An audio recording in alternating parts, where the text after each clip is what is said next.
Сәлеметсіздер ме балалар? Апай. Бүгінгі менің жобамның тақырыбының аты ұлттық құндылықтарымызды өзіміздің шығармашылығымызда қолдана білу. Ұлттық құндылығымыздың ішінде мен жүн технологиясын алдым. Жүн технологиясы бұрыннан біздің ата-бабаларымыз қолданып келген тәсілдердің бірі. Жүнді бояуға болады, жүнді өңдеуге болады, жүнді әрлеуге болады.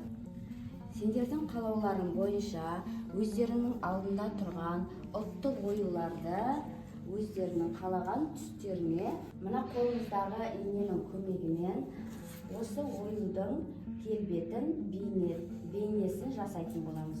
Ол үшін бізге түрлі түсті жүндер керек болады. Өздеріміздің ұнатқан жүндеріміздің түсін қолдана отырып, мына оюдың келбетін жасайтын боламыз. Қане, бәріміз жұмысымызға кірісейік.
Адина, сенің ою өрнегінің аты құс қанаты ою өрнегі.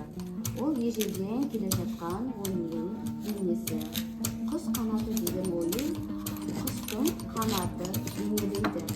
Жайылып, аспанда еркін қалықтаудың сипатын білдіреді. Құс қанаты оюы еркіндікті, биіктікті және жеңілдікті білдіреді. Халық ұғымында құс азаттықтың символы.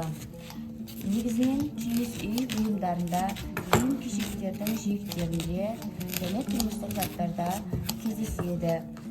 Құс қанаты оюының түрлері кейде бір қанат, кейде қос қанат түрінде бейнеленеді. Егер ою қайталанып тізбектелсе, ол қас таба немесе құс ізі оюларымен ұштасып жатады.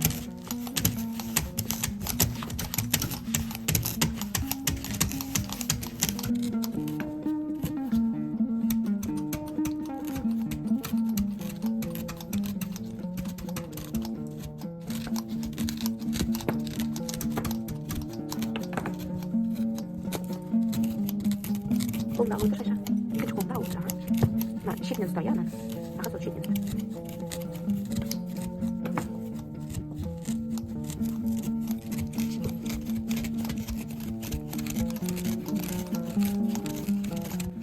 Хамирис және Айшаның оюының аты түйетабан. Түйетабан да біздің ұлттық оюларымыздың бірі. Ол түйенің табанына ұқсайтындықтан солай аталған.